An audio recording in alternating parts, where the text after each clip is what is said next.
Hello guys, welcome to my channel. This is Abani. আজকে আমি আপনাদের একটা কোরিয়ান ল্যাঙ্গুয়েজ শেখাবো। ল্যাঙ্গুয়েজটা হচ্ছে বসে থাকা। ল্যাঙ্গুয়েজটা কি? বসে থাকা, বসে থাকা। আচ্ছা, তাহলে শুরু করা যাক। কোরিয়ান ভাষায় বসে থাকাকে বলা হয় আনতা বা আনজা ইত্তা। আনজা ইত্তা মানে বসে থাকা। আচ্ছা দেখেন ভিউয়ার্স, আমার পাশে আমার বাবা একসাথে বসে আছে কিন্তু। তাহলে বলেন তো, একটা সেন্টেন্স বানিয়ে শোনাই। বাবার সাথে বসে থাকাটাকে কি বলা হয়? আপারাং 같이 앉아 있다।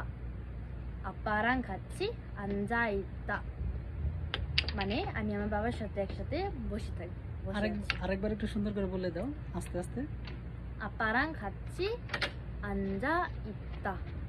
আপারাং 같이 앉아 있다 এর মানে হচ্ছে বাবার সাথে একসাথে বসে আছি। তাহলে পরে দেখা হোক ভিউয়ার্স। Bye bye.